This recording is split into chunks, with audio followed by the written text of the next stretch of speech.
to 709 Meridian, an audio commentary podcast. My name's Andrew. And this is D. And we are into our Michael J. Fox. They aren't misses. And though I guess at least two of There's the Eddie movies were financial hits.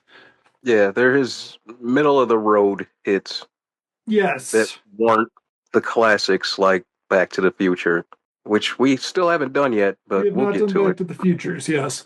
But yes, so we are doing 1991's Doc Hollywood. It is the same year as The Hard Way.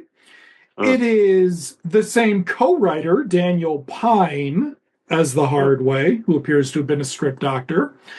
And it is directly The Hard Way had come out, not done well, and Michael J. Fox pushed hard for Warner Brothers to get it PG-13. So I want you to keep that in mind. I'm mm. wondering if this was the last PG-13 like this. Um, because Might have been, yeah, or at least one of the last ones. I feel like it's got to be. I was going to kind of look into it, but like I lost. I mean, that's a lot of work. Okay, so Mm, 1991, Michael J. Fox, co-starring Julie Warner, who this would be her flirt with success.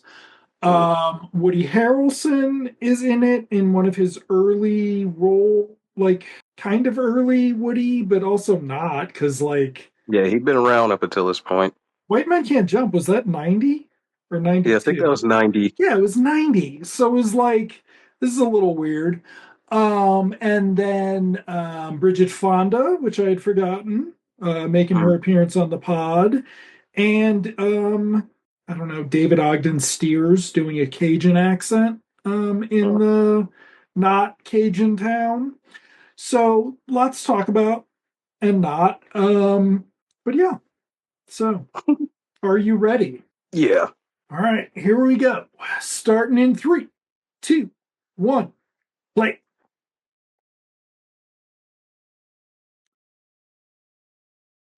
Warner Brothers. So Doc Hollywood, um, Doc Hollywood had a pan and scan DVD, which is why it's been 30 years since I've seen this movie or however long it's been.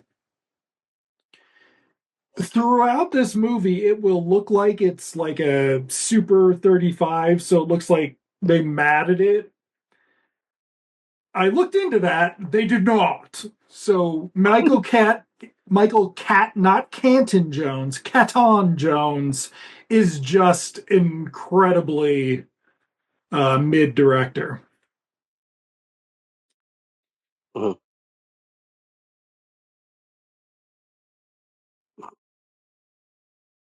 Another grown up Michael J. Fox movie.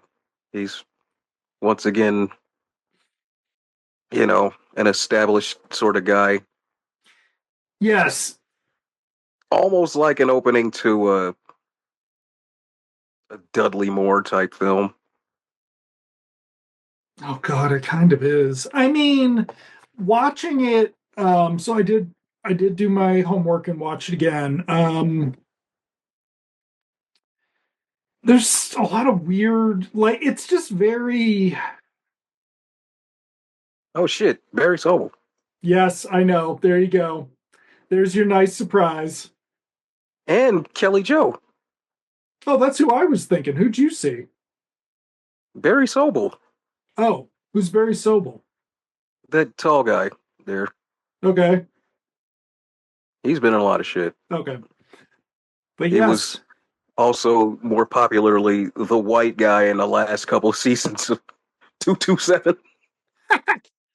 I think the grandma or the mom from 227's in this. So Oh yes, shit. here's Kelly Joe making her a regular, practically regular appearance. Yeah, she's back. Blah! And that's it for Kelly Joe.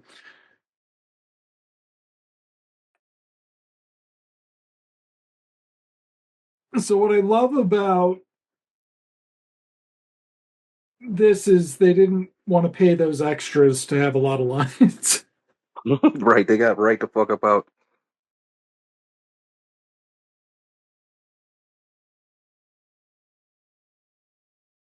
Yeah, Barry Sobel had a little career. He's the man who would be Jim Carrey, probably. Ah, I got you.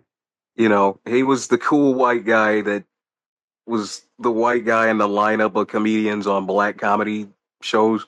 Okay. Yeah. Like Eddie Murphy, the one Eddie Murphy produced, the Uptown Comedy Express,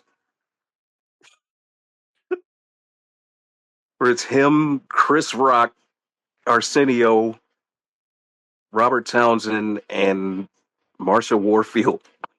Oh, damn. Okay.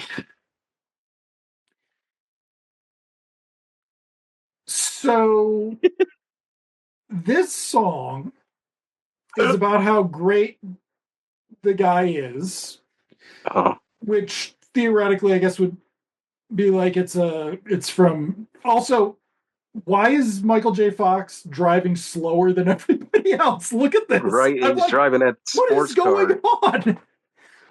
He's driving that damn Porsche. But Supposed to be gunning it. I actually looked it up, and this song is from a British pop star about it was like called Buddy's Song or Oh something, the my god. movie, which is a sequel to the TV show Buddy about a teenage rock star. Uh, And this was the song from the movie. So they reused the movie theme song in this. oh wow. So I had like this really like I got really into just like trying to figure out how the hell this got made. Like, because Well, like, all these movies had a song like this in them. This is very, very early 90s. yes, but most of them at least had original songs. Yeah, the original. And I mean, I'm sure they like tried to play this off as original. It's like not even in the fucking trivia about this singer. They talk about it being in the other thing a bunch. This was like a big Mhm. hit song in the UK. Wow. Okay, so this is also shot by Michael Chapman. I don't know if we've seen a Chapman. I think we might have. But Chapman's like one of the he shot Raging Bull. That Mm. was probably his peak. But he did a bunch of other good stuff. But I kept expecting this to be really good, and it seems like they brought him in to make sure the movie got done. Like it's not quite like I assume they needed Dean Cundey on Scooby Doo for the effects. This is just like they needed this guy to keep the ship moving. But it's adapted from a novel. I didn't figure out what the original novel's about. I don't think it's actually about this. Like, I don't think it's a comedy. No. Like, but the guy who wrote it was like like not he wasn't a fucking con man like Dr. Oz or Dr. Phil, but he was like there was a whole thing about how he was like Patch on the Patch Adams board of doctors or something. So like some weird ass positive thinking or I don't know. Also this is gonna remind of Digstown a little bit, but not in any good ways. Mm.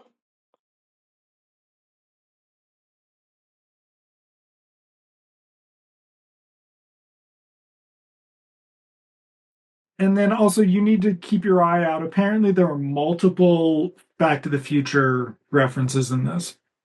Oh wow. Starting with the fence, actually. Yeah. Crashing through.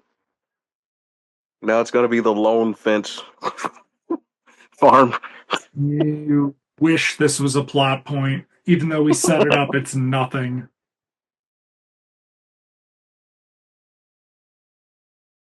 Oh, that's Robert's Blossom Yep. of Home Alone. 2 years after that, yeah. Right? That was 89. That Isn't was that 90. 90? Okay, so Yeah. all right. So this is a fish out of water. Now this came out 3 months before, either 3 months before or 3 months after Northern Exposure or something. I thought Northern Exposure Oh, started in 90, but this is yeah. kind of going to be Northern Exposure Oh, only. yeah. Because this is what all these romantic comedies were at the time. If And it I wasn't a mean, fish out of water, it was a some chick trying to get married. and now they've sort of reversed it because all the Christmas, what is it? Not Hallmarks. Is it Hallmark? Whatever. All the Yeah, Christmas Hallmark. Hallmarks are fish out of water rom-coms, but it's the It was the same girl shit. who's the fish Yep. out of water because guys don't try to become No, comedy leads like this anymore. they become dads that those chicks fall in love with. Yeah. Single dads. Single tragic dad, yeah. Uh-oh.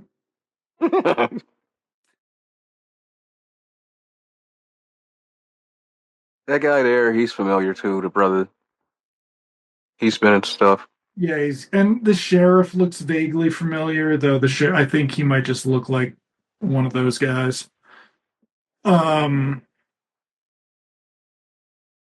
I don't think this is legal.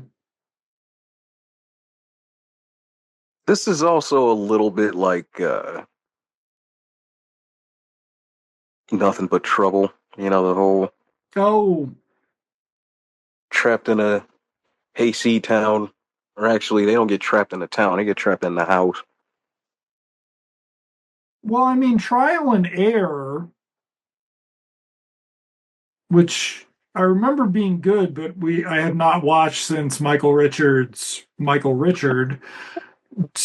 himself. I think that's about them going to a small town and having it's like this is fucking my cousin like right now it's also my cousin Vinny. Yeah, Like this was a big fucking thing for a yeah, the while. culture clash. Somebody from the city coming to the old little town somewhere. And it's Baby always boom. down south. It's Yeah, all except Baby Boom. Baby Boom at least was about she went to like yeah. She went to some like somewhere near New York, I think. Right? yeah, It something was a little upstate, I town. think. So, but it was so no accents. This is going to be big accent. This is going to be like Hollywood whitewashed South in a really fucking weird, like, it's wild how much this stuff, these flexes age. Like,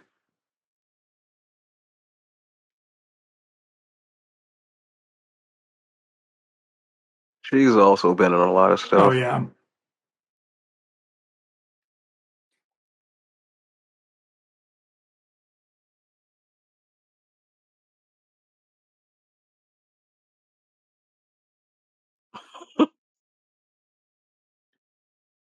Okay, I This is actually wanted, also another MJ Fox leading man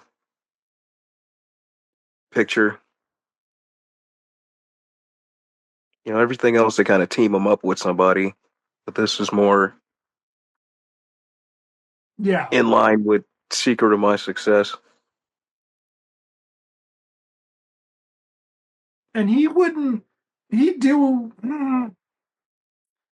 Greedy, I guess, is which we are not watching. We haven't actually finalized the season, folks, but we are not watching Greedy. Um, I was thinking maybe we should just do Frighteners. Probably. Yeah. But Greedy had a bunch of co-stars. Okay, so Yeah, here that we was have Greedy was almost like a play. yeah, here we have David Ogden Stiers. the original Martian Manhunter. Oh, Okay, so a lot about this town involves the squash or the Grady squash. It's the town is Grady, and they have a squash that is a big deal. Even though there will be like a squash festival about it, and they will have a long exposition, it will barely figure it. Like it just does not resonate at all. It's very, I don't know. It's like,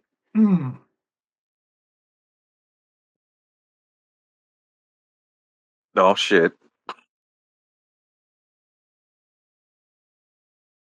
it feels kind of like His grandma, Newhart. Helen Like, Martin. and then Francis Sternhagen here, who gets very little to do, considering. Like, Yeah, because she was all over back then. yeah. And she'd usually like do some badass supporting part, like in Outland or something. But yeah, no, I was waiting for her to be important in this, and she's just here. All right, this is actually funny. Only one of them is horny.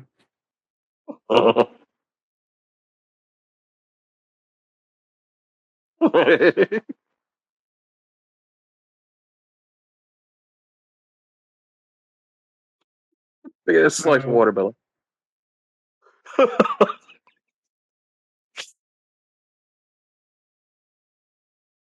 so the concept is he's a hotshot doctor who is out of his residency and he's going to go become a highly paid plastic surgeon in LA. And his coworkers thought that was disappointing. And he's telling everybody that he's doing it so he, um, because they charge so much, so they have enough money to do all the important reconstructive surgery for charity. And that's interesting until he's not right about medical stuff. And then you're like, all right, so what's the point? So, but there's only one thing he's wrong about and then one thing he's right about. So it's just really, I don't know. It's also pre ER. I feel like ER upped the ante for what we sort of Yeah, they had expected. to because they used actual. That was their thing. Yeah. Well, Yes. So,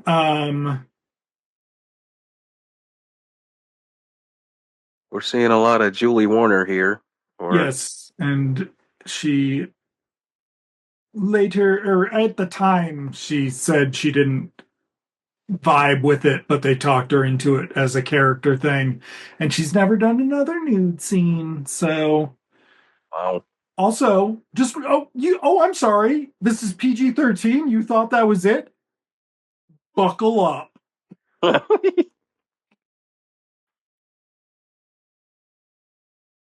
Buckle up to the PG-13 movie with little Michael J. Fox. Maybe, you're watching with your mom Right. and wait for it. Oh yeah. Oh, Yeah. Yep. We just are. And just they apparent so one of the reasons um mm, one of the they got a reasons whole different. Hmm? oh no um this critics were very much commented on this and how it should have been R because think about movie critics in 1991, right? Like god, they were Mm, probably taking out ads in newspapers about the downfall of mankind, but they talked the MPAA into giving this a fucking PG-13 in 1991. This is like USA Up All Night level toplessness, right? Like, Well, you know what it is? They probably timed it. Boom, and then she was because But they yeah, stretched it but wait, because you there don't are even get a. also Hmm, three fucks coming up in the movie. uh, It's a PG-13 yeah, movie with three fucks. wow. And they And this took is long after, mhm. dude. This is long after the whole debate over PG-13 and Well, don't what was forget, allowed. PG for a while had one fuck. You could have one non-sexual fuck. Yeah, Hashtag Caddyshack 2, hashtag release the cot. Um, because they changed that, folks. there was But nudity in 16 Candles. there's a A lot very of new, gratuitous. very gratuitous, pervy ass fucking. This is a teenage girl that John Yeah, Hughes likes nudity. Okay, so David Ogden Stiers is kind of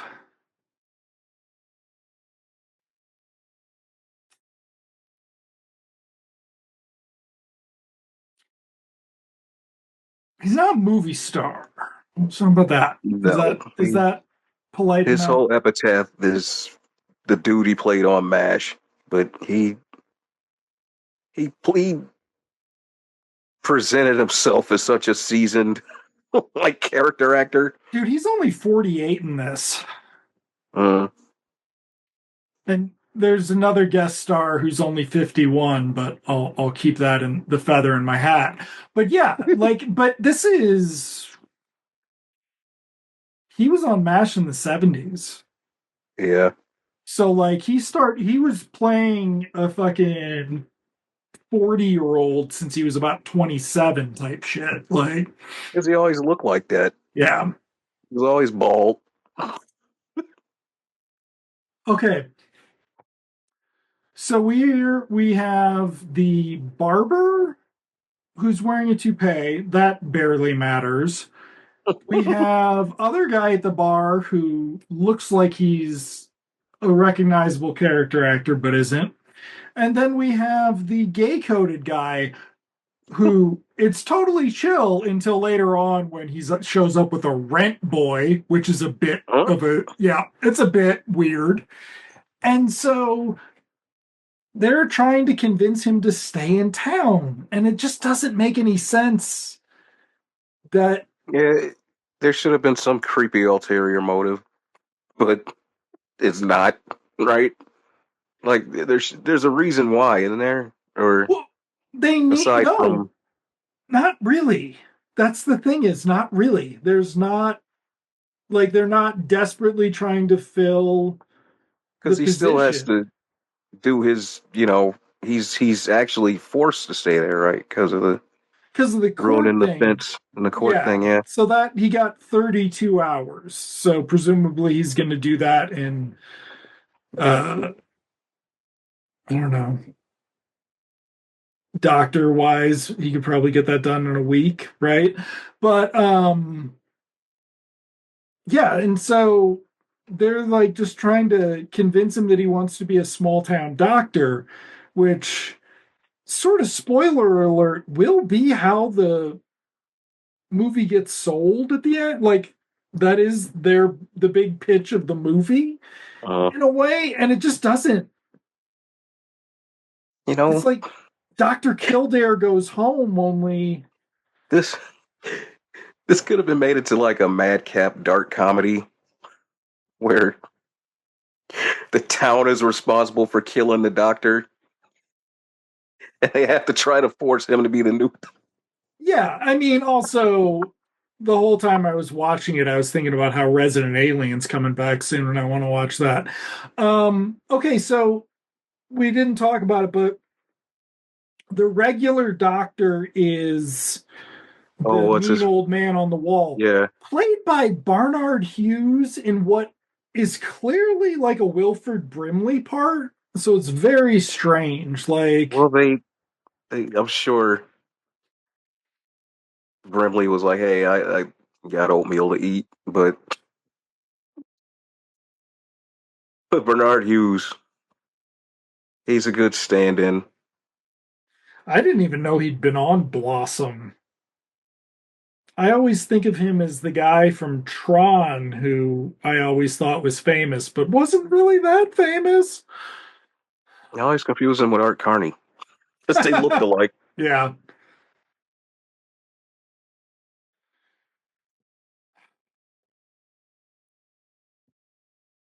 So now he's postponing going to LA.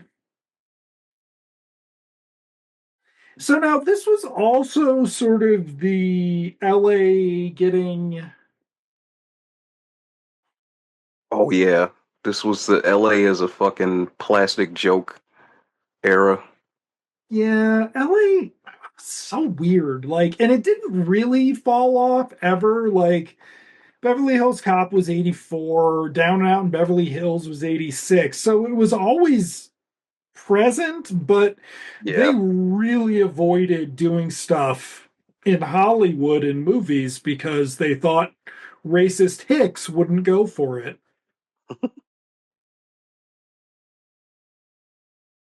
yeah, they always wanted to present Mayberry or Hazard County Mm-hmm. as the South.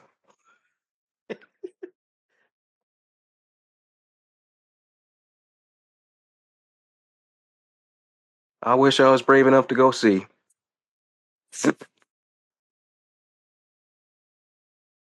I ain't going So, nowhere down south by myself.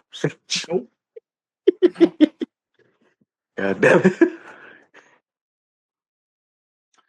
So here are all the patients who haven't seen a doctor in a while. I swear there's another movie that does this exact same bit.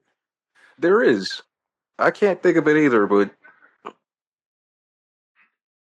there is a movie that where they do this whole bit. Okay, so this guy is played by Ray Burke, who I don't know if he was in The Hard Way as well, but he's been in other stuff we've watched on the podcast. Oh Um, yeah, he's the most TV looking dude in the world, but like that's my kind of thing about this movie is it like they're dressed like sitcom characters. Like yeah, it does look like. it's like the three brothers on Newhart or what. God, how hard is that It, to get through with Peter Scolari now? yeah. Uh, Okay, so then there's these guys. Now, I thought they were making an inbreeding joke because this guy looks just like Ray Burke. They're not. They're not at all. They will make no. I think they play Dixie at some point, which is oh weird, but yeah, otherwise, back when all that shit and Confederate flags was cool. yeah. I don't think there are any Confederate flags. We'll have to be on the lookout. Yeah, I But don't think they're that deep in the South. nah, For well, that. they are, but they're not. Yeah. It was Uh, when we pretended Florida was different or something. But yeah, it's not like fucking King Kong lives. but Fucking they had the little bastards. black kid The waving a little fucking black Confederate. kid, like, oh, oh, poor child. Um,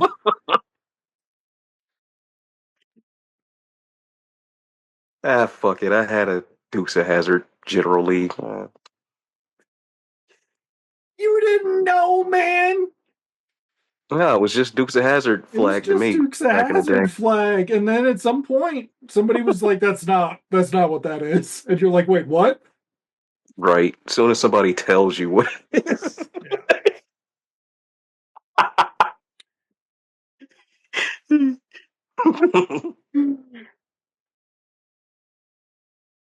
They don't have another. Oh, that's right. They do have another run of this when he actually gets used to the people. But not really. That's the thing is, it's not significant. He doesn't have a significant other. Uh, No, it's for well. The problem is, and we're gonna get there, but like the last act of this is way too long and tacked on and unnecessary and stuff. So it's like something changed in the So creative process somewhere. overall, this was created to be a mom comedy or a date movie. Yeah. Because you got to think that Michael J. Fox, the people you're hitting were teenagers when they saw Back to the Future. So now they're in their 20s. So this is a light, you know, go into the Hmm. movies after dinner on a Friday, get a babysitter movie. Yep. And this was the genre they sort of created for him after Back to the Future because he couldn't be Marty forever. No, and it's weird because he spent sort of the mid everything post Back to the Future that he did, he tried to do grown up shit, right? Yeah, he tried to be. I think Bright Lights, Big City came out around the last season of Family Ties, if not right after. He was trying to do serious shit. Casualties of war, for fuck's Oh, sake. Oh my god. Um, so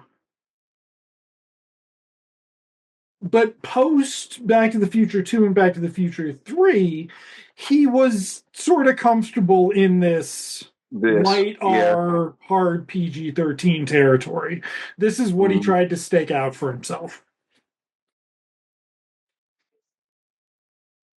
because the Hard Way was supposed to be have sequel. Yeah.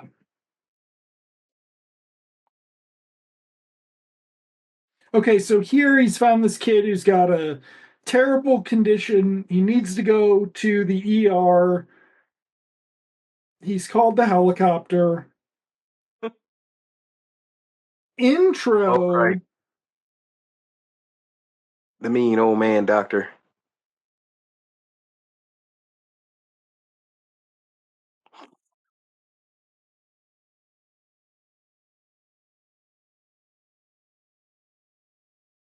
Maybe it was a height thing. How tall is Barnard Hughes? He can't be that tall then. He's not that much taller. Yeah, okay. You Okay. know who else I probably would have liked in this? Besides Bernard Hughes, he was still alive then, but Don Amici. Don Amici was still alive. That would have He been could have pulled this delightful. off. As an accent, though, Eh, he could still be Don Amici, he though. could still be Don Like that, Amici, yeah. he Because, sort of his charisma alone, sort of. yeah.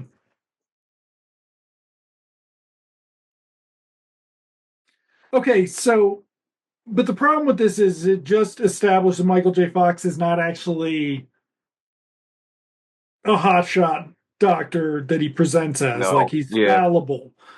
he panics at the first sight of adversity. So in theory, then this should be about him coming into his own as a doctor. It will not be. Spoiler alert, but also they don't You even know what it seem to is? acknowledge that. You know what this is, though? This is Groundhog Day without the hook. Oh God. I Oh just figured that God, out. it I is. just Oh realized my that. God. Okay, so maybe that is, you know, every once in a while there's a movie that there's the before and after this movie. Like you see a culmination of certain things. To some extent, Groundhog Day might be like a dividing line in Hmm. sort of mainstream PG-13 comedy because we have not recreated like comedy like that doesn't exist anymore, right? Like nobody's gonna do No. a fucking vehicle like that. Like a vehicle to make Bill Murray likable to your mom? That's not going to be a vehicle.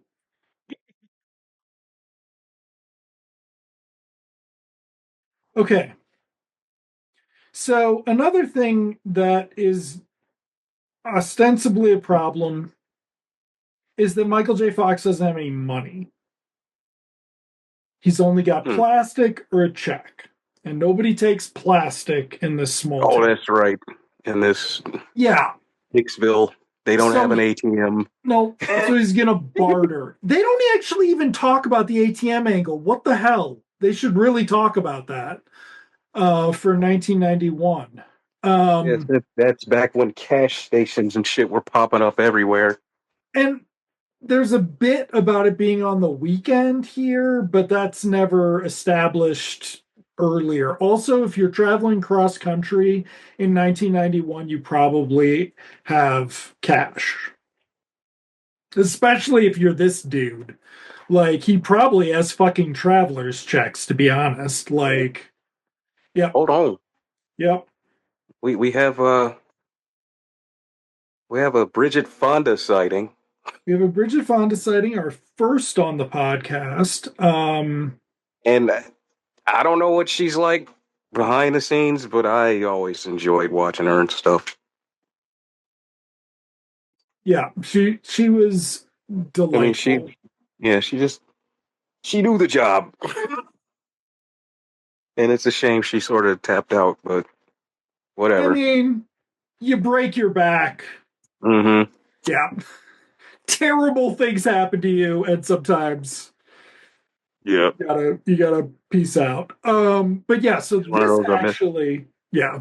I miss Julie Warner too. You know, she just got old and gained weight pretty much. She was always decent.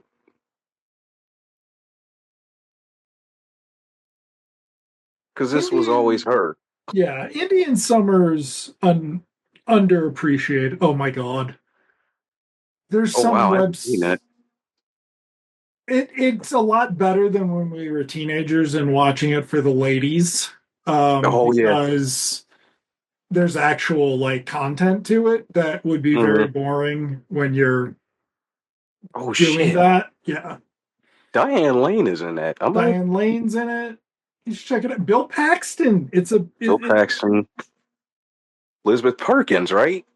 Elizabeth Perkins. Yes. Damn. I think it's better than The Big Chill. Here's the problem, folks, with Oh, there he is. Okay, so here's how we're going to talk about Woody Harrelson's film career. Also, there's stuff we can talk about with Bridget Fonda that actually Doc Hollywood, in a way, like America washed her because she had started out in the UK and she was dismissed as a Nepo baby mm, and had to prove herself.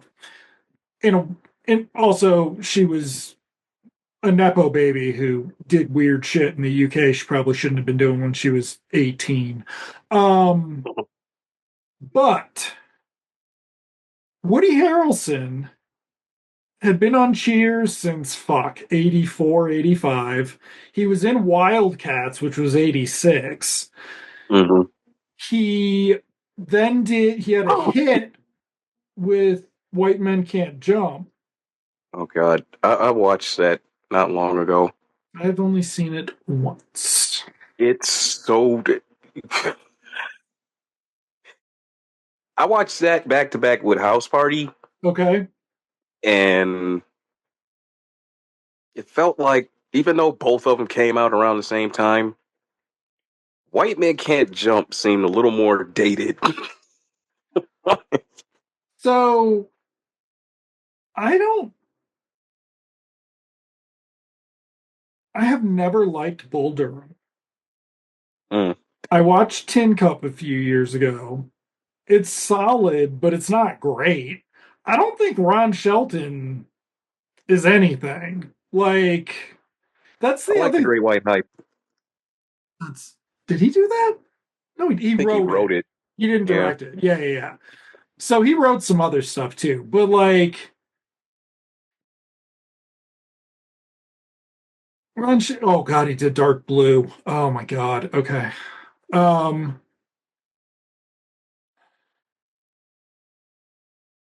what if it was The Shield, but it was about how the cops were good actually?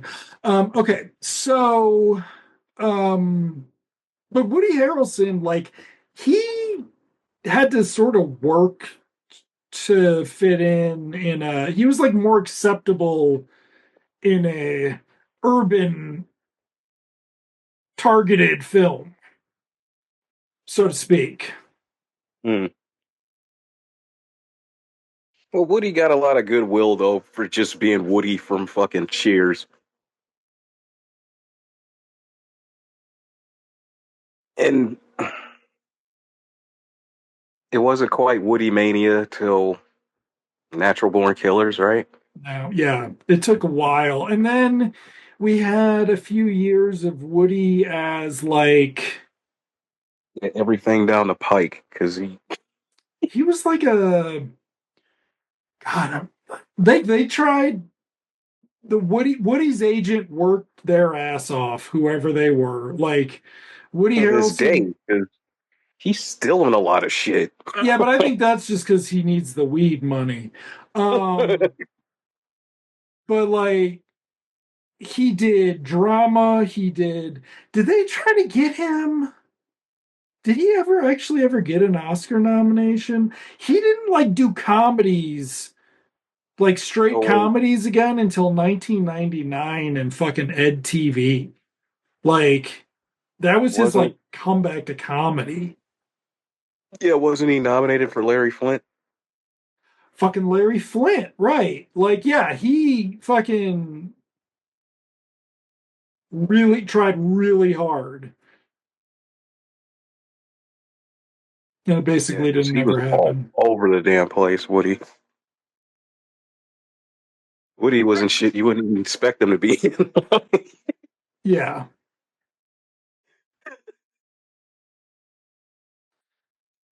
This is Menace to Society. What the hell is Woody Harrelson doing in this?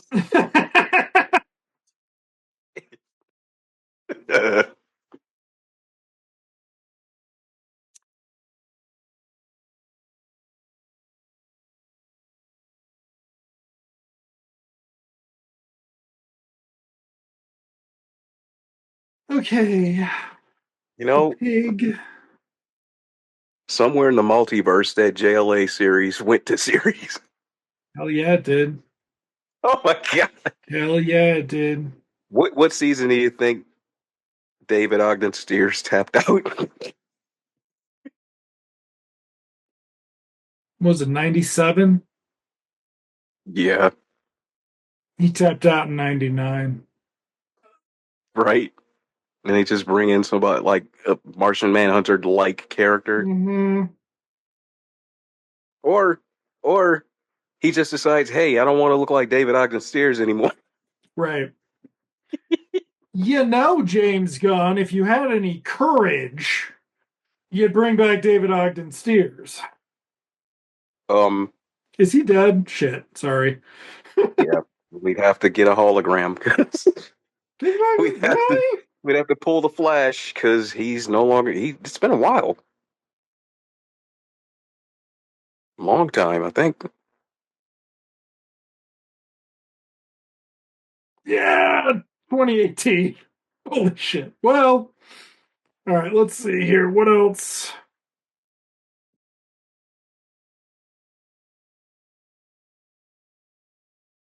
Yeah, why wasn't that Justice League and the Flash? Because they don't have any fucking courage, like I said. The Joneses Unplugged, starring Sean Ferris and Misha Barton. What is this amazing sounding piece of shit directed by Bradford May, director of Darkman 2?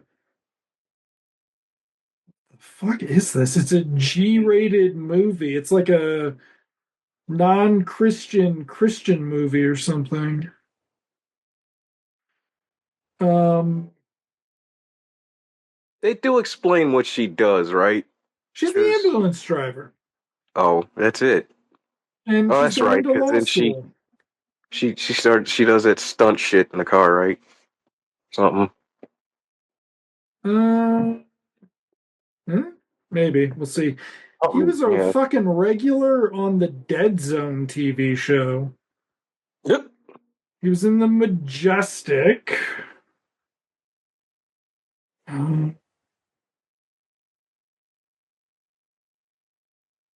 He really did not worry about doing animation. Like a lot of people, Oh yeah, he was a big voiceover. yeah, he just fucking did not sweat that shit and he just fucking did it. Like I think he nobody's did business. Justice League probably.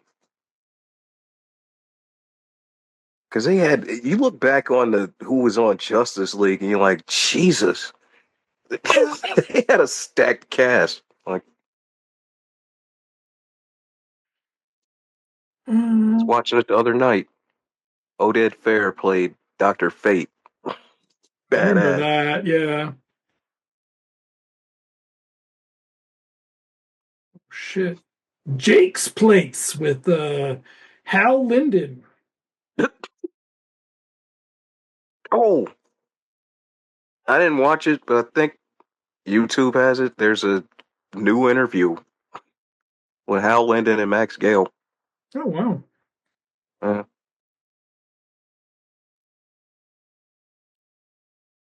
Okay, this is fucking hilarious. I was gonna make a crack about how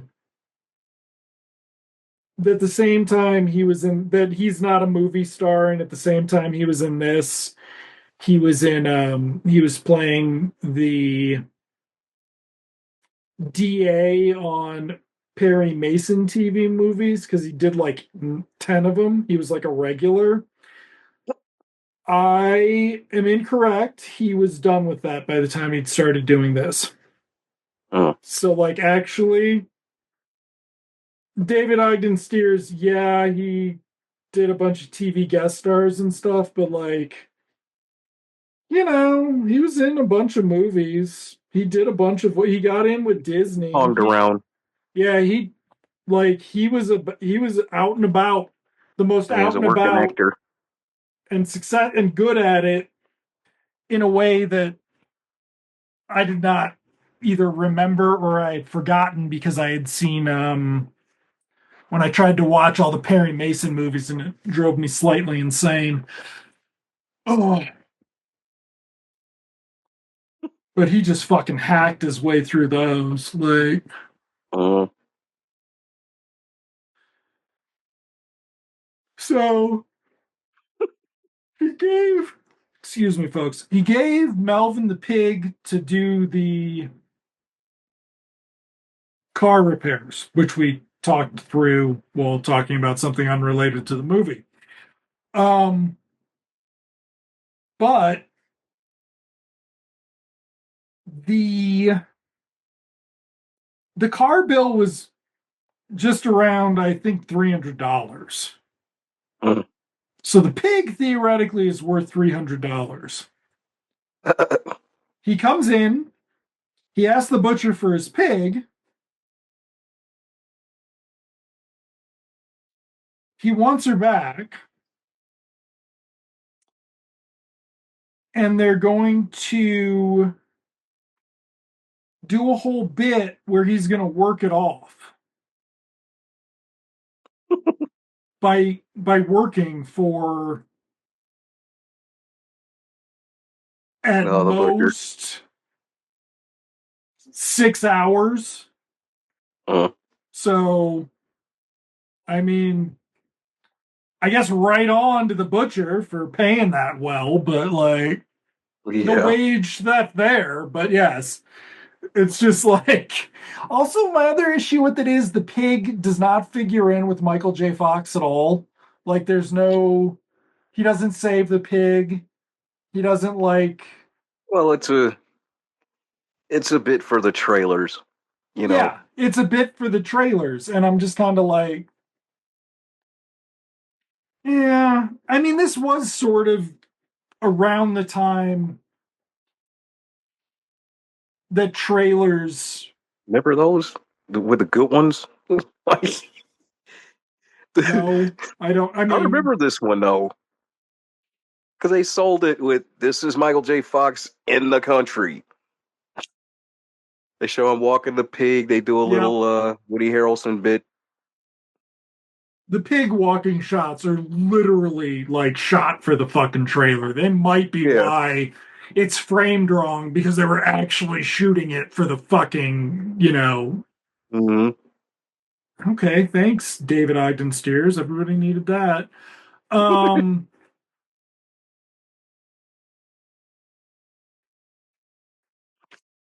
what's going to be funny is so really 48:26. We have another hour of this movie. Okay.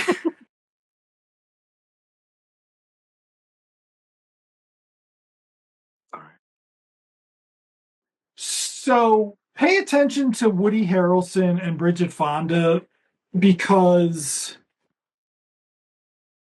I I can't decide if the ending is tacked on or just half-assed. So just pay attention to their interactions Well, and just their basic.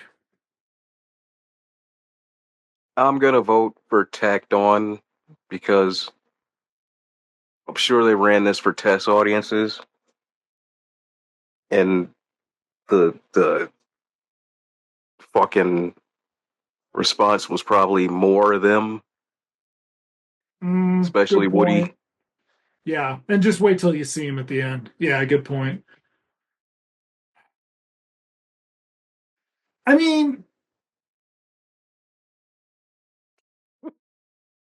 yeah, I guess I'd rather watch Don Amici do that.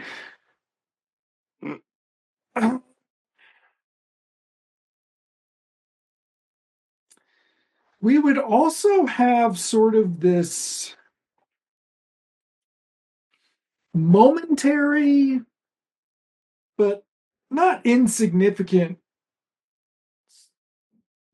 just mm,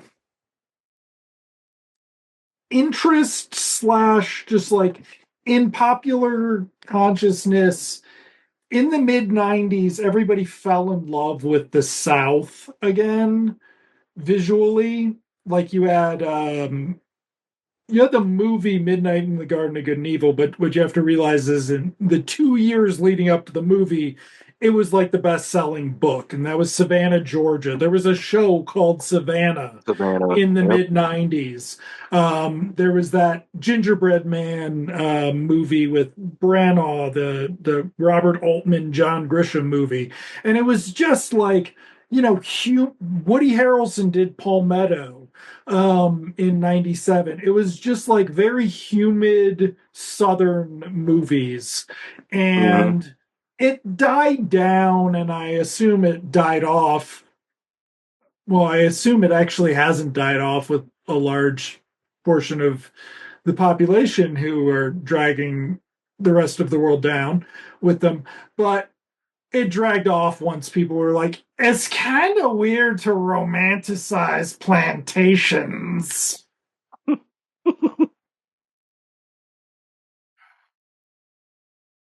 What were we watching that I was thinking about? Was it this? Hmm.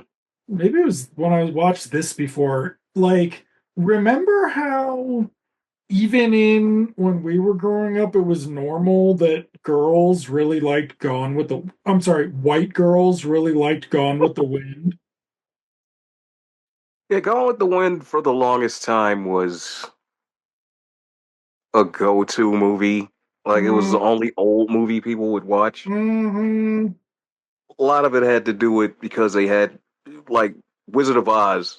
They had those annual viewings of those were sometimes revivals in the theaters, and then sometimes they made a big deal about it on TV. Like whenever Turner would play it, hmm And they they were in made a big color, deal. so that Yeah, helped.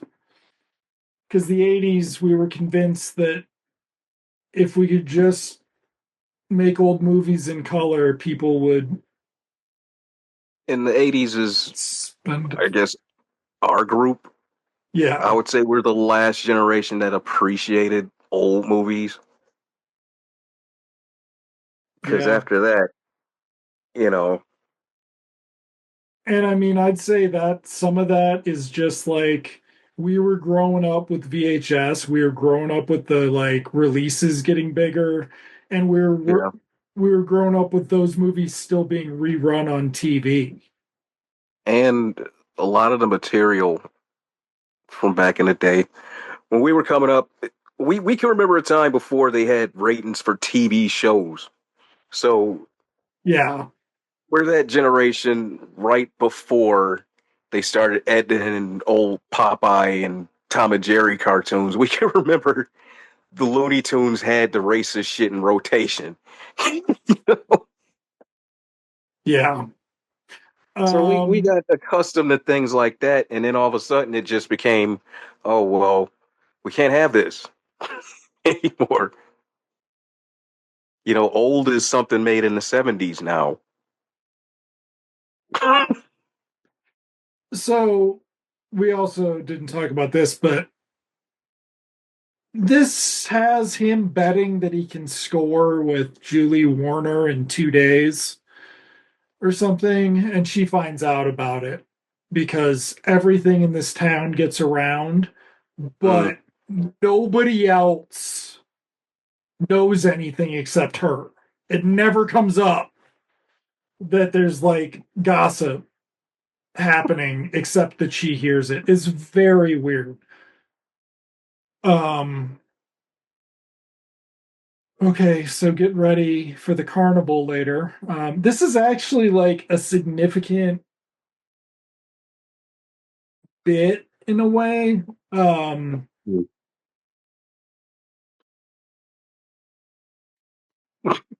It's Zuckerman's favorite pig.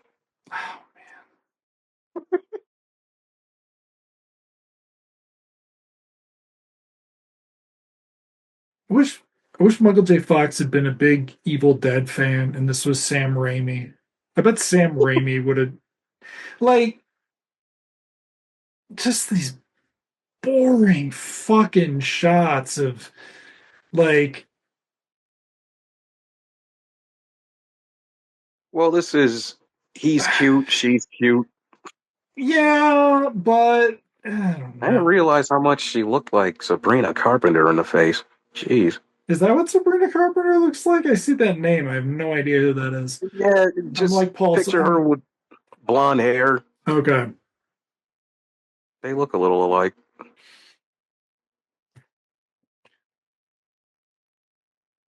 Okay. So now Michael J. Fox knows the family's relations letters better than they know their relations. Oh yeah, he has to read the letter to him. Yeah, These non-reading hicks I find with that kids. How responsible is that? I find See, they that can't do that now. I don't know that they should have been doing it in 91 either. No. Oh, this is you're right. This is your montage of Yeah, him. Yeah, getting used to everybody and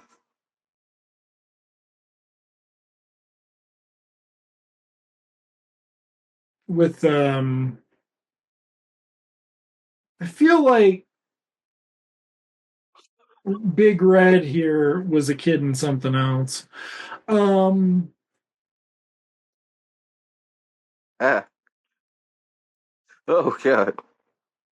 He looks kind of like the Close Encounters kid, but it can't be. oh, that's right. It can't be. That is who it looks like. You're right. Okay, so now he's discovering that he really wanted to do house calls this whole time.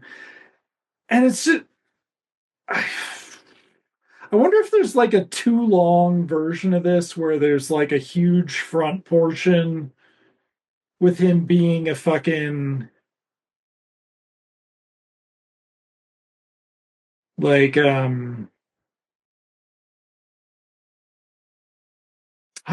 well, vital signs was 90, right?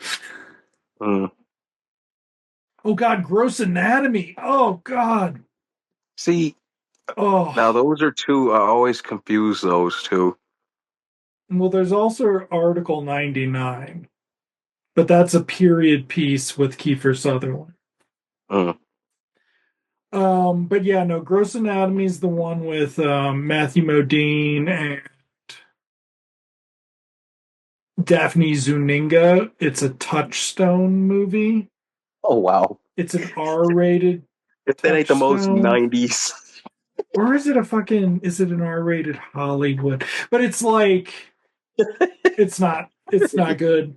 And then there's Vital Signs is like the group of them more. Um Mm. I don't remember what the main conflict in that is.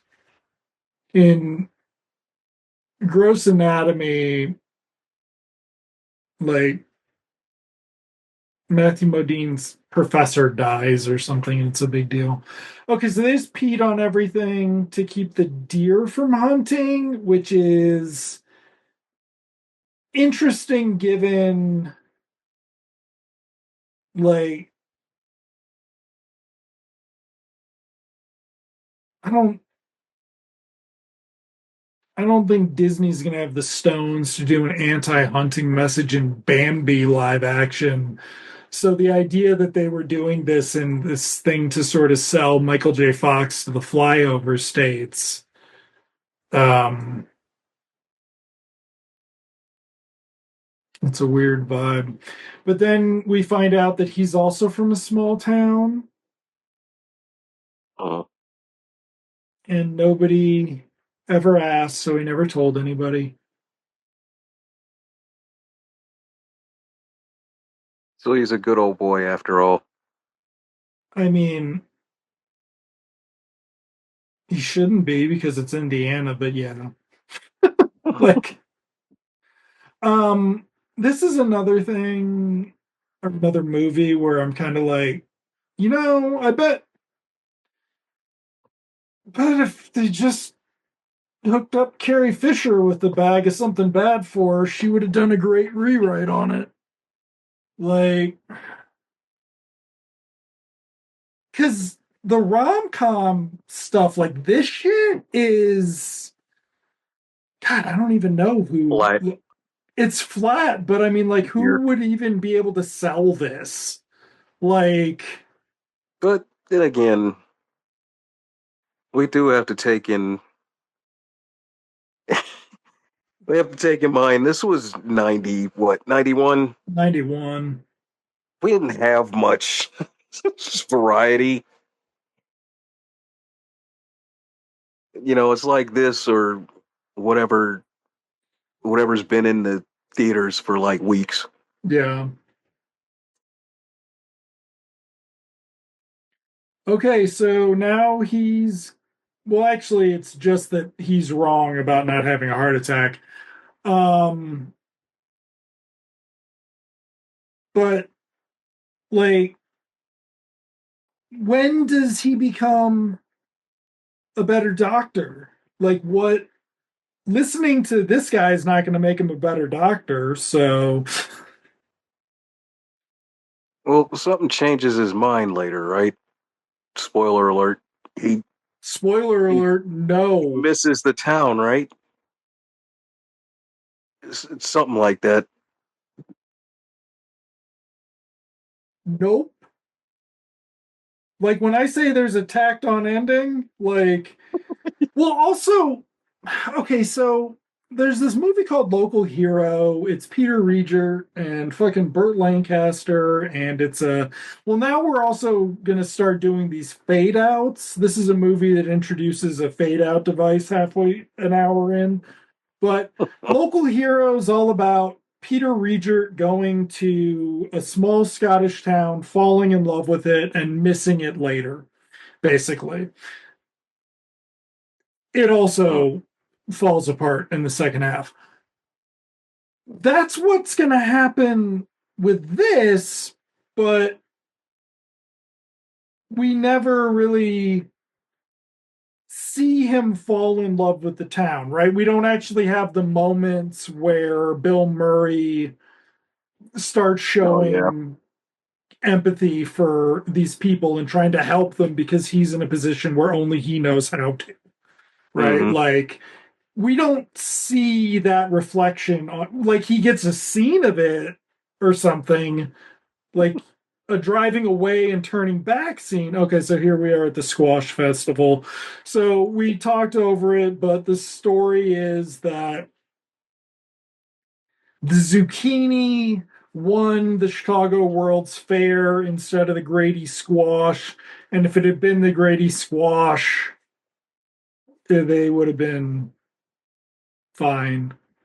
They would have been on the map. The Oh, railroad wouldn't have passed them by. Type business.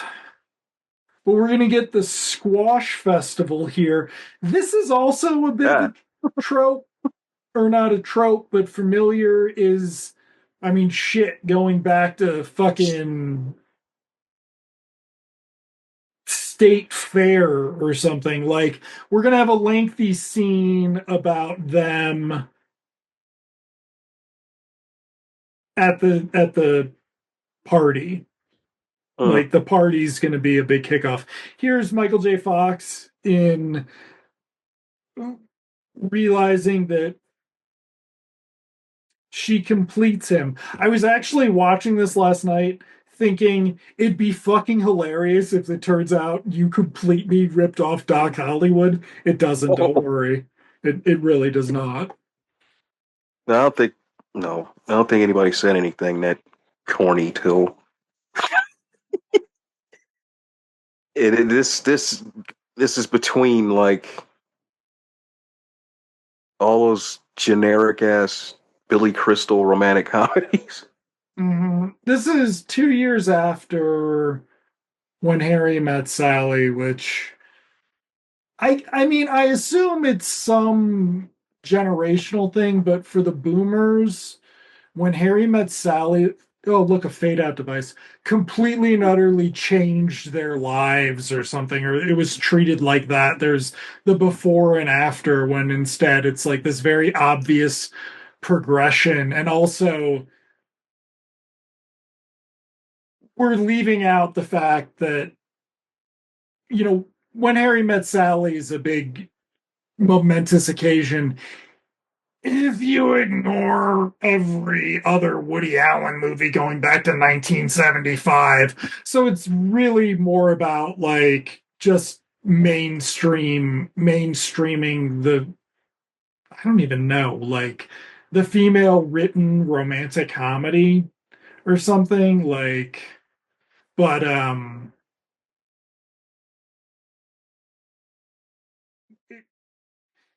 I don't know, pseudo sophisticated romantic comedies that. Well, yeah, yuppie romantic Yes, comedy. thank you. The yuppie romantic comedy. I was trying to think, what could we say ended with the That story were of us? Yes, it was yuppie those, romantic and comedies. then it was Billy Crystal, then it was Tom Hanks. Yeah. And Billy Crystal really, because he did City Slickers in Hmm. 90 or 91. Um so he was like capitalizing on it. But yeah, after Sleepless in Seattle for a hot second, it seemed like it was gonna be Tom Hanks forever. And then did the closest Harrison Ford ever got was Sabrina, and Yeah, that's not, it's not his thing. It's it's just not, what. yeah.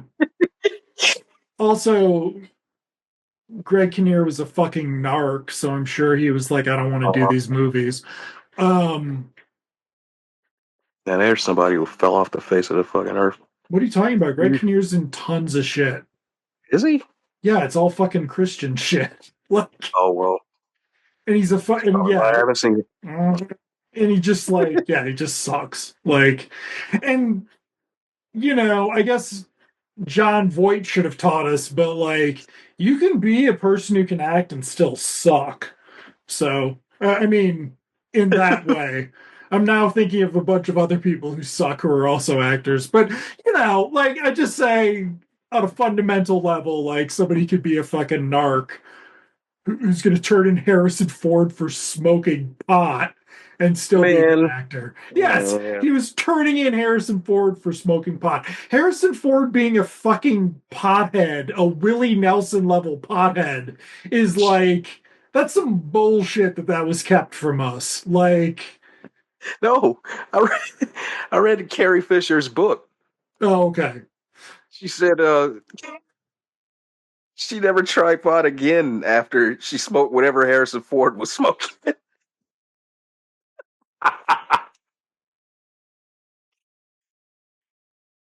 He had a joint. She took a couple of hits and she was like, fuck that.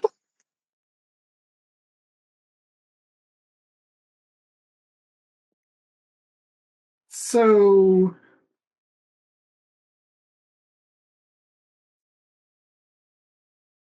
this is all right. So, God, all right. So let's just explain it. What's going on here is they've talked about having sex, but he's going away, so it wouldn't be right for them to have sex. And it's supposed to be like sophisticated, but Michael Canton Jones is like he's got Julie Warner fucking kissing his suit like she's Vicky Vale.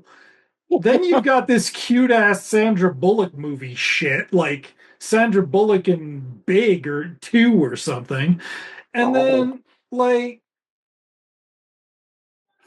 that is kind of what's funny though, is Doc Hollywood would actually have been a Sandra Bullock movie called Lou the Ambulance Driver. Like, in Right? just a All they few had to do was years, flip it. all they had to do Yep. was flip it.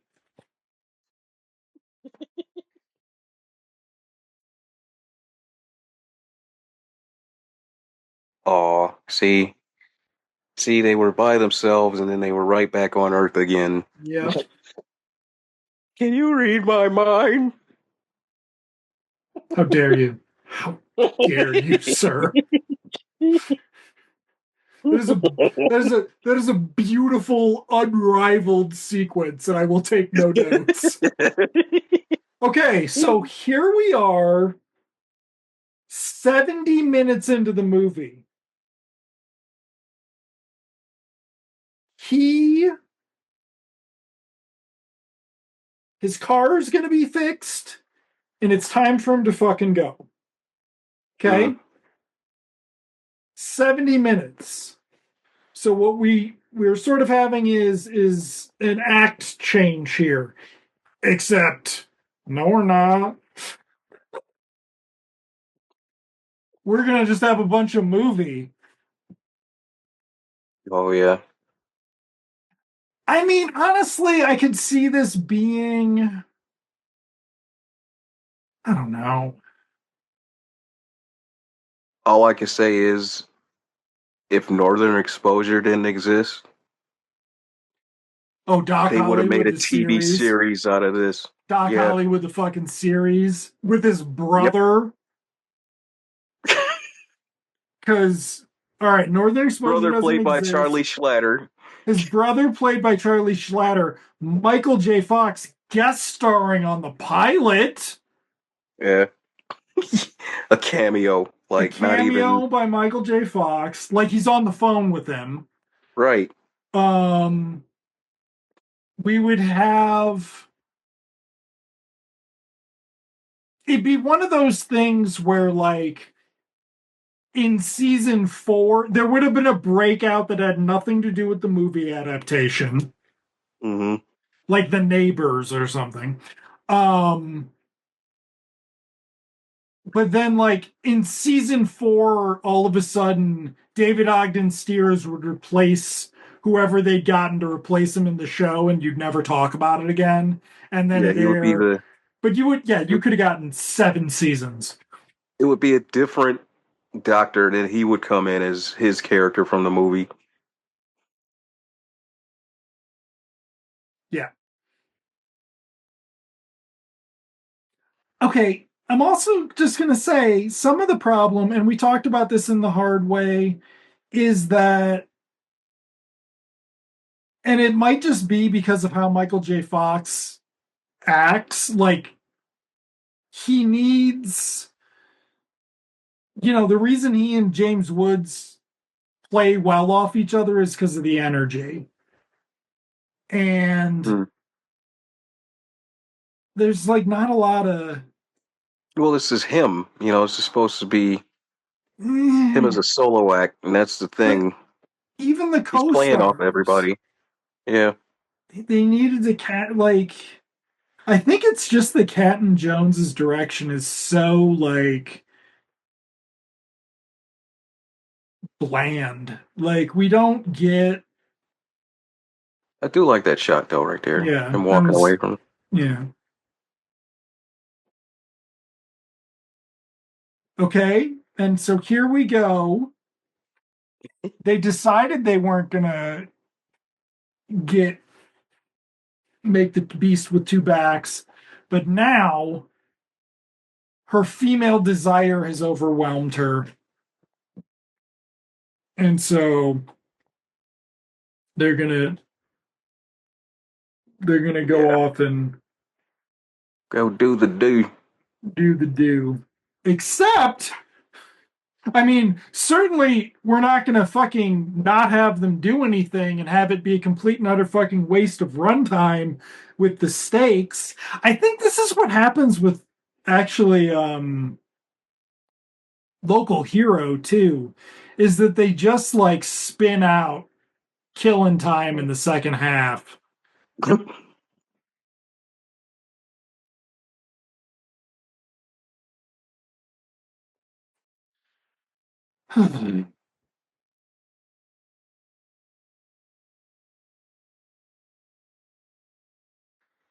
So, but what I don't understand is where's our scene talking about like she's speeding up in a car to take him to ravish him, but then they rode out to the middle of the lake Right on a boat on a boat.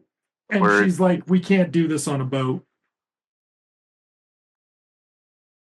But now they're going to uh, do it on a boat. under the fireworks. Are they, though? Are they, though? Oh, Janet, it's so romantic.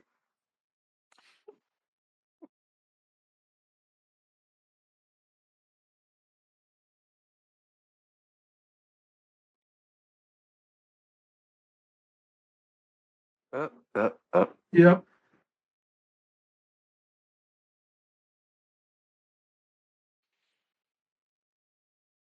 Oh, that's right.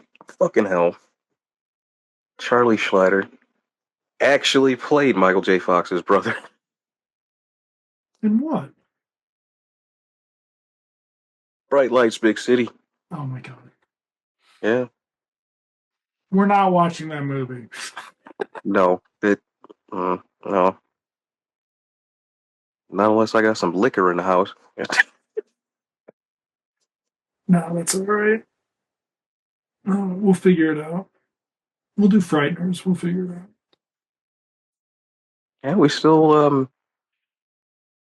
what's it called? Secret of My Success. You want to do that? We can do that. Let's do that. And then we'll close it up with Frighteners. Yeah. First, Oh, how, look at Julie Warner.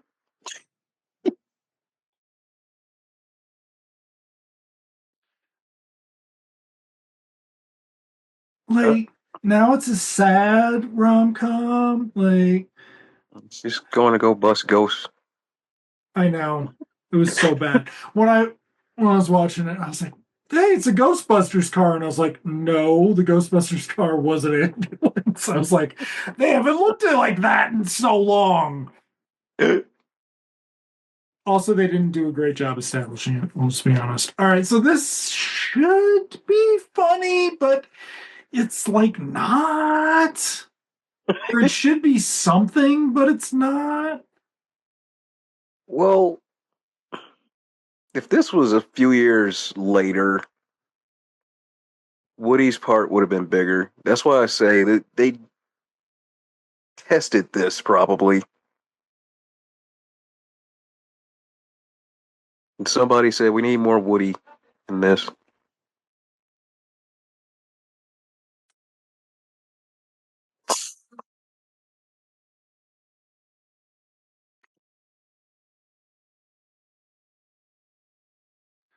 Um,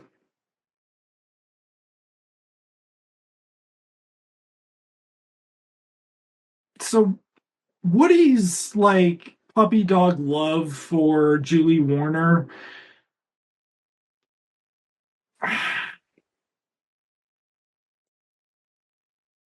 it doesn't Hmm. track very well in the like plot, I guess. Like it comes in, No, because he's not around that much. yeah, he's not around enough. And but I what's when you think about that's who the breakouts are on the TV show Mm. are whoever replaces Woody Harrelson and Bridget Fonda. Yeah, Those are the breakouts. because they bring the funny. Hmm.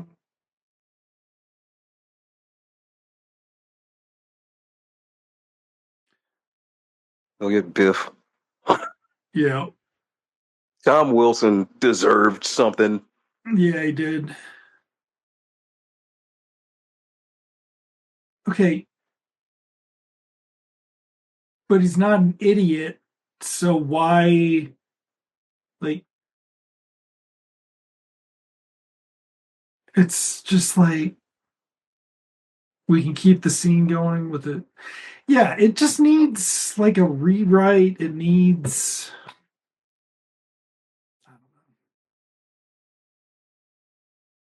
It just needs to be punched up. There's not enough.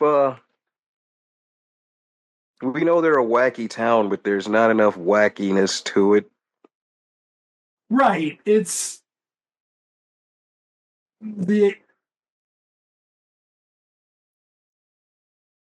yeah, there's no, and it's like not even funny wacky, right? Like, he has his wacky montages with the patients, but like, Mhm. that's we don't see the rest of it. And there's no urgency to leave really either. Nope, Like but that's why it's he's just breaking in to leave right now, like it's Time Rider. because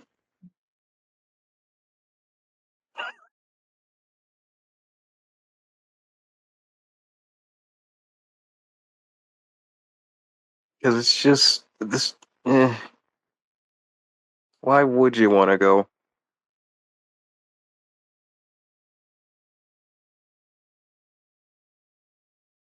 Because he's gonna get rich and famous in Beverly In Hills. Hollywood.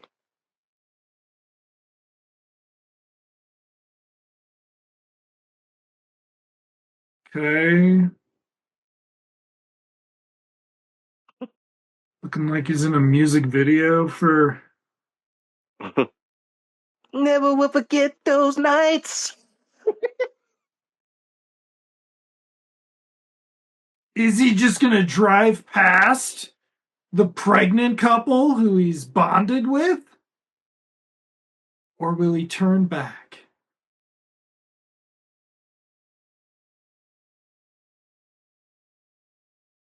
So he's sneaking out of town because he doesn't want to have to talk to Julie Warner again. Mhm. Why he can't spare a couple hours to do this? Like, he, all it's doing is delaying his exit. It's not doing anything Mhm. else. And it's just like, stop and start story fucking spinning its wheels. Like, come on. Now we get to bring back a fiddlesticks because he's not supposed to say fuck anymore. Like, Uh, yeah, like keep it keep it PG minus.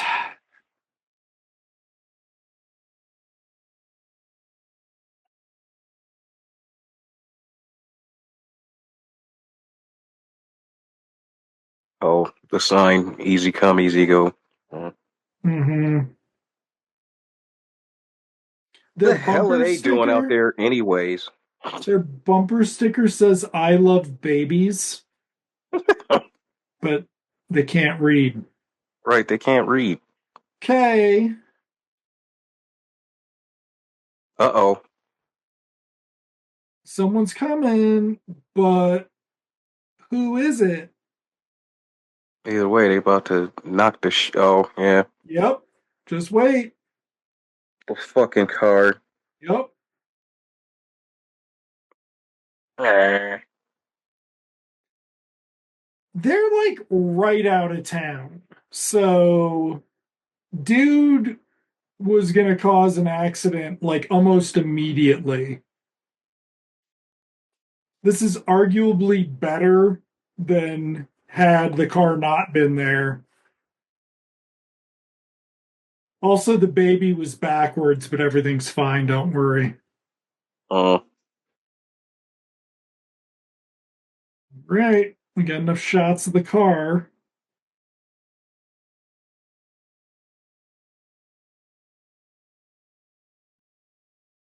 see, the town doesn't want you to leave.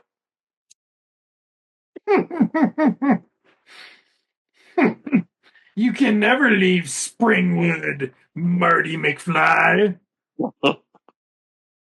That's like that one story in that movie Escapes, where the guy's trying to leave the town. He's driving the car through the town, and they tell him, "You got to stop at the diner and have a drink of coffee." He stops at the diner, but he still can't get out of the fucking town. So he just becomes one of the zombies just drinking coffee at the diner. It's fucking stupid.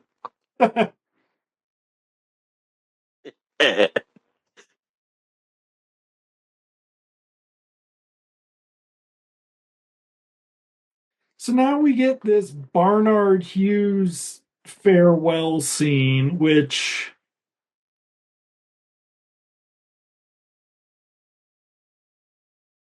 would be better had they an iota of chemistry together.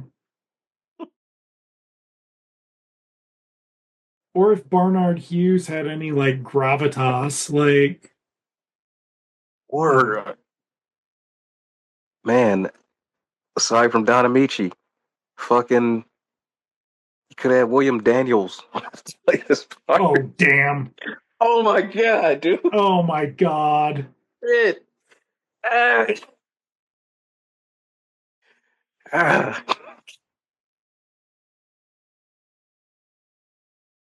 Robert Duvall was doing fucking Hallmark movies at this point. He was available.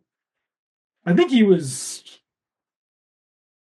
he I He was don't know some kind of why he was on prestige. the outs. No, not at that point. Remember he was Yeah, he did what? What's the one? What did he do? The Apostle? Wasn't that the one that brought it back to him? 96. That was Oh, 96. Yeah. Or like Richard Dreyfuss, fuck Richard Dreyfuss, but like no, he this would wouldn't have have been. He wouldn't have been old enough then, yeah, but he could have done a mentory, more mentory. right? But I mean, and if he'd been dying and they needed Mm-hmm. to replace him and there'd been some Right. urgency, there you go. You could But that could open it up for everybody. he would have had to have been, you know, marquee title with Michael J. Fox at that Yeah, point. good point.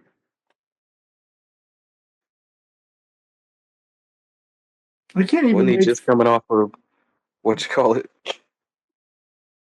Was he coming off of What About Bob? yeah, that would have been what Oh, about Bob era. Yeah. woo, shit.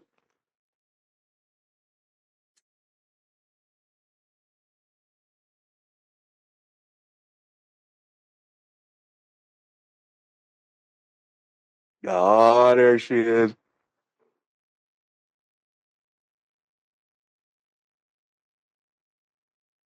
Okay.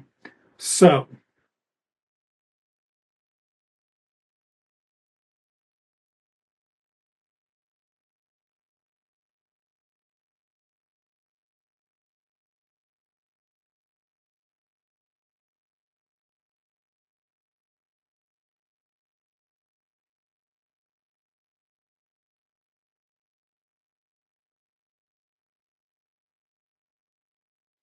So she Hmm. thought he was trying to say he wanted to stay, presumably because it's never confirmed, but she thought misunderstood and told him so he'd leave, that she's going to marry Woody Harrelson. And so now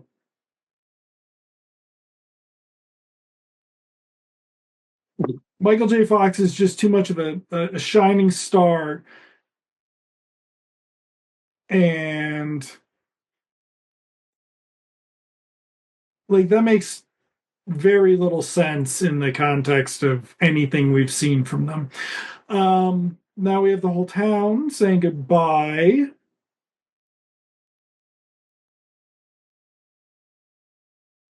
Okay, so everyone, we have another 15 minutes of the Hmm. movie.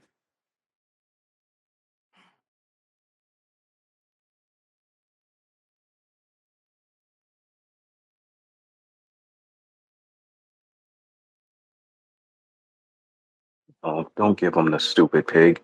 Mm-hmm. Even though the daughter should have the pig.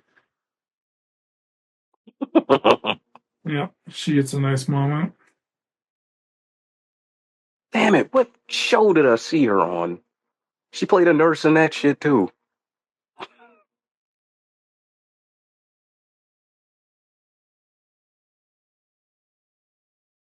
Trailer shot, I'll bet. Mm-hmm. And Bridget Fonda.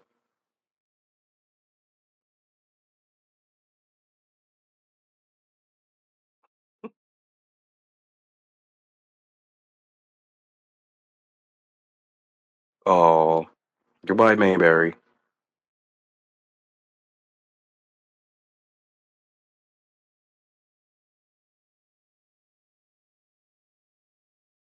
Okay, that wasn't actually like a good line in the movie. Why would you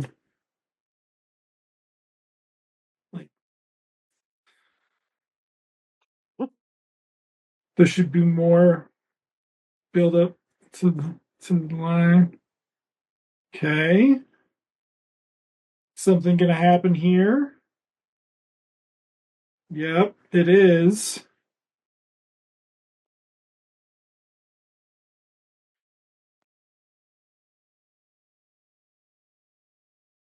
He's gonna fall asleep and miss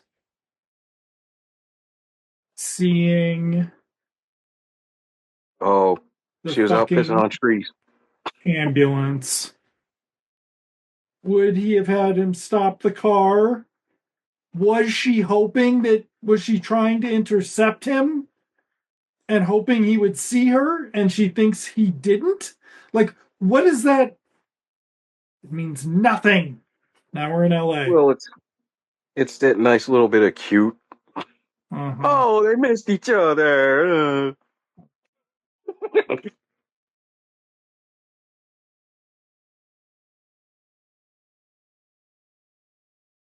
And then there's this, which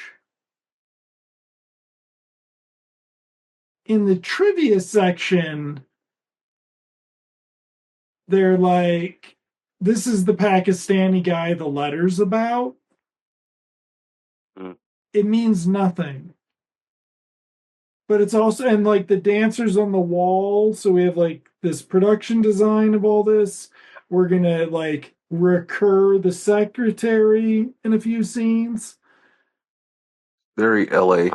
Yeah, but it's like not a thing. And now wait for it.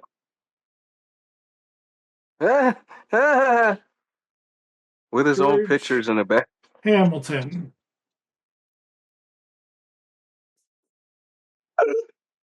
who is only 51 at this point. Wow. So yeah. And leathery as hell. Yep. But that was a big LA joke then too. Mhm. The buzz cut with the rat tail. Yeah. How long did they do that shit? I mean, was it on LA Law? Or not LA Law. Was it on Miami Vice? Or Eh, no? Was well, it just an yeah, LA thing? it was an LA thing because on Miami Vice, Don Johnson just grew his hair out. Okay. I don't think the So, ponytail was that. Well, he wore a ponytail here and there, but it wasn't a rat tail. Yeah, the rat tail was a LA thing. a couple more years at the most, probably. I Because feel like, I mean, by it he did it in was, what did it was in Bowfinger. was it in Bowfinger? Yeah, but that I could think have so. been a callback Yeah, from. it must have I been need at to that watch point. that again. Yeah, I need to watch that. Well, also,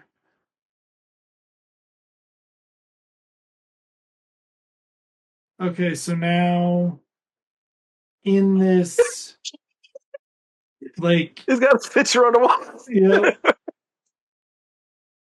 the wall. you go through, he's got multiple rooms where he goes in and does a little work, different picture on every wall. Wow. I don't know, like,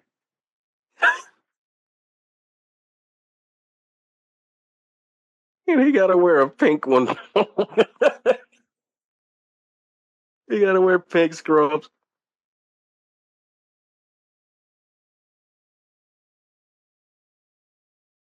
Ah, all right, so here we go. He can't find anything to watch. So, what's he gonna do?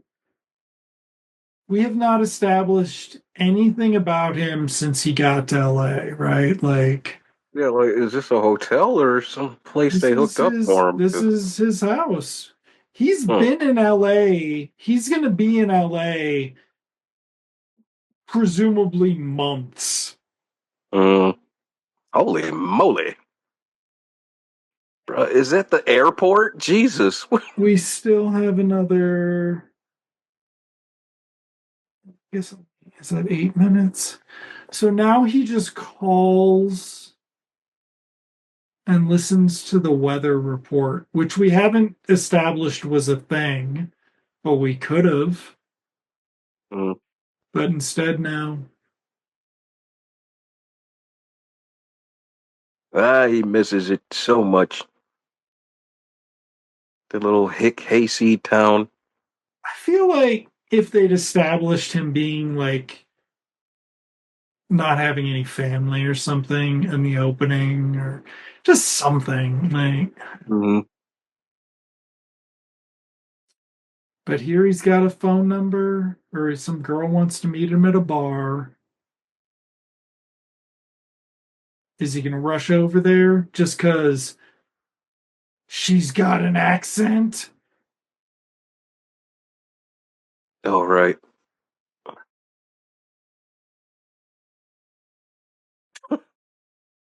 L.A. No, wait. Beverly Hills. Yeah, down the street from a chase scene.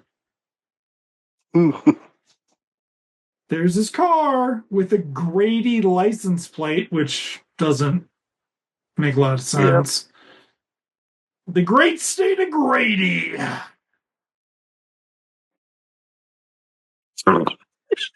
Oh,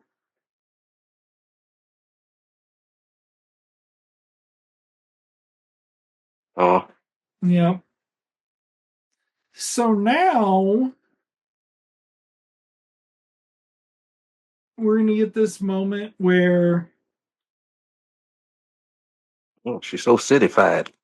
she's cityfied um, because she's shooting another movie by now, obviously. Um, but also, um, she's not explaining getting out there. And then, but the setup was that she was waiting to see how happy he was going to be to see her versus Lou. Um, but they don't like they don't build them up as a potential romantic couple in any way. Like No, it's all right. And so here you have cityfied Woody Harrelson right? in a jean jacket that only could have come from shooting in the year 1990. Well, if he's got a Canadian tuxedo on, Yeah, he does. he's got his Wildcats haircut. So Lou broke it off. He dumped her, but they were never dating. Yeah, they were never a thing. And then there's that one great bit. And so Woody Harrelson has since revealed that that was payback for when Ted Danson pantsed him on Cheers live studio audience. And so he invited Ted Danson to the premiere of this and told him it'd mean a lot to him and didn't tell Ted Danson that he'd done that. And then Ted Danson would do blackface in a couple years and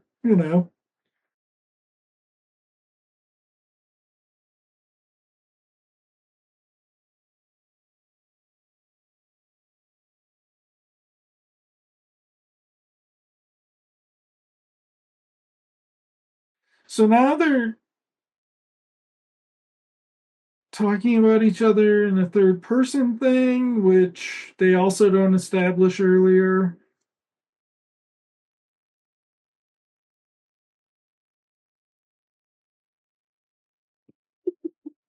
Kissy, and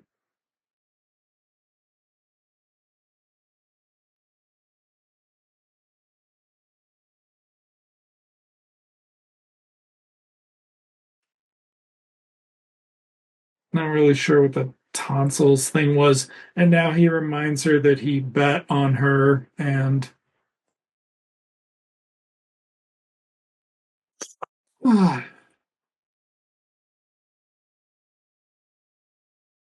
Barry Sobel, there you go. Kelly Jo Minter. Oh, it's Christy Conaway, the snow princess from Oh, Batman yep, Returns. Batman Oh, Returns. oh right. The poor Snow Princess. Shit. Yep, Damn. yep, I haven't seen that in so long. yep, Fuck. I just remembered that part. yep. Jeez.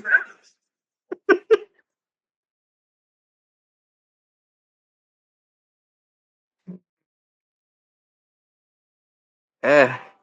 So how Isn't this long's Secret of My Success? isn't this the theme to Northern Exposure? Or it had a theme that sounded like this? I mean, yeah, you uncountry fry it and keep the folky. Yes, it's exactly that. Um,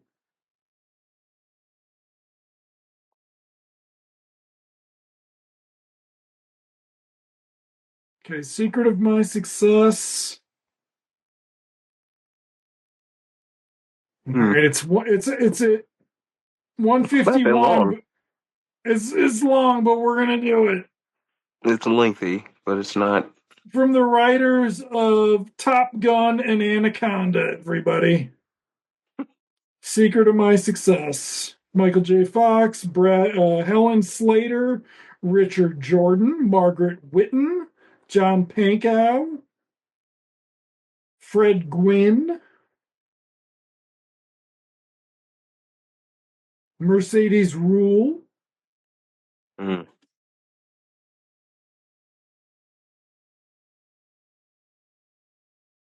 Mark Margulies, I'm going all the way down, John Capodice, Rick Av, who was in something. Um, Bruce McGill, uncredited. The Okay. Canopy, Florida. Yeah, they shot it in Florida.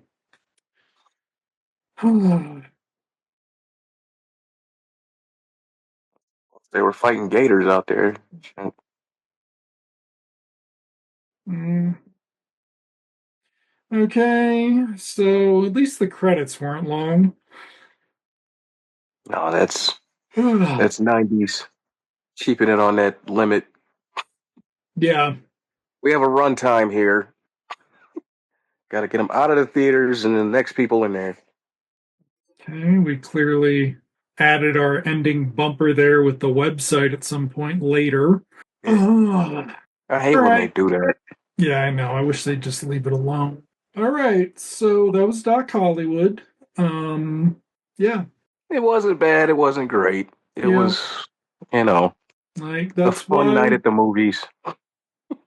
that's why we're not doing For Love or Money, actually.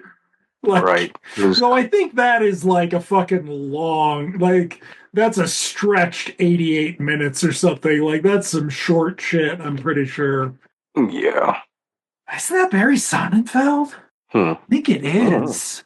No, it's Barry it's either, Sonnenfeld. It is it? is. It is. Oh, I was Yep. about to say it was either that or fucking uh, goddamn Marshall, Gary Marshall. Oh, yeah, no, because Hector Elizondo's not in it.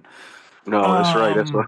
Um, dude, it was from Imagine. Okay, so that is, I guess, the other thing is we're forgetting is that Imagine Entertainment produced a lot of stuff in this era, including Gradient for Love or Money, starring Michael J. Fox, and then nothing else with him ever again. Is that accurate? And the last thing they did was Carlos, which hasn't been released yet, Oh, or it doesn't have it's a documentary, presumably a music artist named Carlos, but 13 Lives. Ron Howard directed a movie about the Tam Long Cave Rescue. Oh shit, this is the sort of post. Oh, wait. Oh, that's. Oh man, Ron Howard. Really? Hold on. Do the little search here. One second, folks. oh, Wow. Oh, yes, he did. Never mind. Okay. Um, Ron Howard doing that hillbilly elegy movie and opening the gates of hell, that other key to the gates of hell. That was Image or Imagine. Image? It's it. Imagine Entertainment.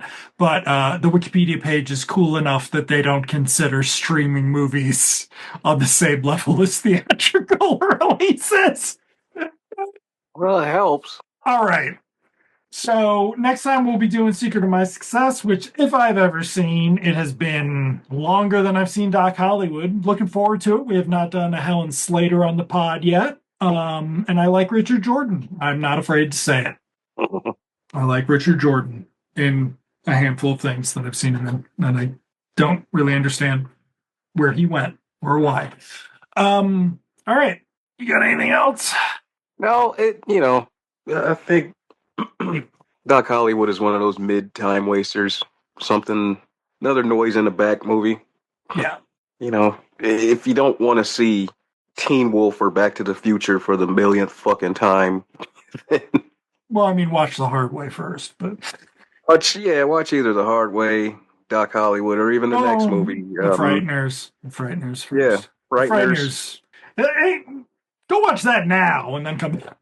Yeah, You haven't seen that yet. That is anyway. That underrated very film. underrated. That's why we're going out with it. But Mhm. next time it's Secret of My Success. Herbert Ross. Yeah, cool. We'll see. We Yeah. haven't done in 1987. Oh wow. Yeah, Let's go back to the 80s. we haven't been there enough lately. Alrighty, folks, that's us, and we're walking out. So you got to get out too. You ain't got to go home, but you got to get the hell out of here. Good night.